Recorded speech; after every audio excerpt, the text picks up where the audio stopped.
નમસ્કાર વિદ્યાર્થી મિત્રો, ધોરણ 8 વિષય સંસ્કૃત સ્વ અધ્યયન પોથી પાઠ નંબર 1 પુત્રી મમ ખલુ નિદ્રાતી, જેનો ભાગ નંબર આપણે 6 જોઈશું, સંપૂર્ણ અને સચોટ સોલ્યુશન.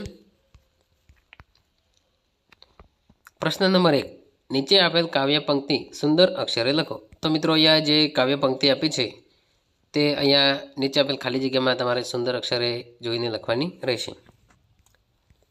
પ્રશ્ન નંબર 2, સાચા શબ્દની નીચે લીટી દોરો. અહીંયા મિત્રો એક ગુજરાતીમાં શબ્દ આપ્યો છે, તેના 3 વિકલ્પો આપ્યા છે. જે સાચું એનો સંસ્કૃત શબ્દ થતો હોય તે આપણે એની નીચે લીટી કરવાની રહેશે. સૌપ્રથમ નંબર 1, ખરાબ અવાજવાળો. તો સાચો જવાબ આવશે કર્કશ કંઠ. નંબર 2, લુચ્ચું, જેનો સાચો જવાબ છે ખલહ. નંબર 3, સુવાળી, જેનો સાચો શબ્દ છે સ્નિગ્ધા. નંબર 4, લોહી પીનારો, જેનો સાચો શબ્દ થશે રક્ત પીપાસુ. પ્રશ્ન નંબર 3, ચક્ર પરથી ઉદાહરણ પ્રમાણે વાક્યો લખો. તો મિત્રો, અહીંયા જે ચક્ર આપ્યું છે તેના આધારે અહીંયા એક ઉદાહરણ આપ્યું છે અને તેના આધારે આપણે વાક્યો બનાવવાના રહેશે. ઉદાહરણ છે શ્રાંતા પુત્રી નિદ્રાતી. તો મિત્રો, જે ચક્રમાં તીર કરીને જે 12 અક્ષર આપ્યો છે તે પહેલાં આપણે લઈશું, પછી અંદરનો શબ્દ પુત્રી નિદ્રાતી શબ્દ લઈશું. તો આ રીતે વાક્ય બનશે.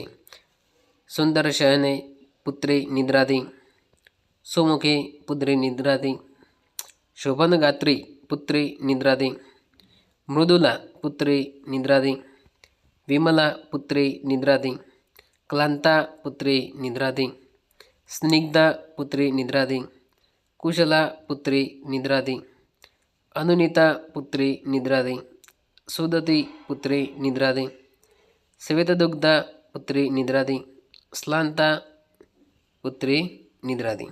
આ રીતે વાક્યો બનશે. પ્રશ્ન નંબર 4, નીચે આપેલ વાક્યોમાંથી સાચો વિકલ્પ પસંદ કરી તેના પર વર્તુળ કરો. તો મિત્રો, અહીંયા કાવ્ય પંક્તિ આવે છે, જે 2 શબ્દો આપ્યા છે. સાચો શબ્દ આપણે એની નીચે એને પર વર્તુળ કરવાનું રહેશે. રે રે મયુર અને વાયસ કર્કકંઠશ. તો મિત્રો, મયુર કે વાયસ બંનેથી કયો સાચો શબ્દ છે? તો સાચો શબ્દ છે વાયસ. તો તેના પર આપણે રાઉન્ડ કરીશું. નંબર 2, બિડાલ શબ્દ સાચો આવશે. નંબર 3, શુનક વરાગ એ શબ્દ સાચો આવશે. અને નંબર 4, મશક શબ્દ સાચો આવશે. પ્રશ્ન નંબર 4, નીચે આપેલ જગ્યામાં મનપસંદ ચિત્ર દોરી, રંગ પૂરો અને તેના વિશે સંસ્કૃત ભાષામાં 3 વાક્યો લખો. તો મિત્રો, અહીંયા 3 વાક્યો લખવાના છે અને જે અહીંયા ખાલી જગ્યા છે ત્યાં તમારે મનપસંદ ચિત્ર દોરી રંગ પૂરવાના રહેશે. પ્રશ્ન 6, કાવ્ય પંક્તિ પૂર્ણ કરો. તો મિત્રો, અહીંયા એક કાવ્ય પંક્તિ આપી છે, મ્યાઉ મ્યાઉ અને ખલુ નિદ્રાતી ત્યાં પૂરી થશે. તો જોઈશું. મ્યાઉ મ્યાઉ મા કુરુ ઘોર વિરાવમ, ચલ ચલ રે ખલ ચોર બિડાલ, સ્નિગ્ધા મુગ્ધા સેવિત દુગ્ધા, પુત્રી મમ ખલુ નિદ્રાતી. પ્રશ્ન નંબર 7, ઉદાહરણ પ્રમાણે ખાલી જગ્યા પૂરો.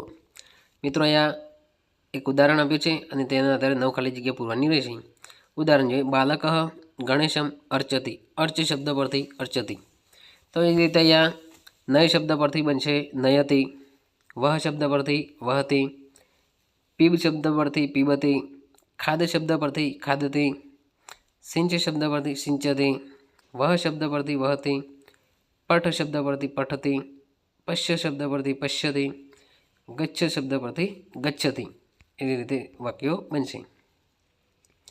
પ્રશ્ન નંબર 8, ગુજરાતી શબ્દ માટે ઉચિત સંસ્કૃત શબ્દ આપો. તો મિત્રો, એક ગુજરાતી શબ્દ આપ્યો છે, એના આધારે આપણે એનો સંસ્કૃત શબ્દ લખવાનો રહેશે. સૌપ્રથમ જોઈશું મેના, તેનું થશે સારિકા. નંબર 2, બાજ, તેનું થશે શેન. નંબર 3, પાડો, તેનું થશે મહિષ. નંબર 4, અરણ, એનું થશે અરિણ અથવા મૃગ. પ્રશ્ન નંબર 9, ઉદાહરણ અનુસાર મૌલિકતાથી વાક્યો બનાવો. અહીંયા ઉદાહરણ આપ્યું છે, અહમ ગચ્છામિ, તેનું વાક્ય બન્યું વયમ ગચ્છામઃ. તો સૌપ્રથમ આપણે જોઈશું અહમ વદામિ, તેનું બનશે વયમ વદામઃ.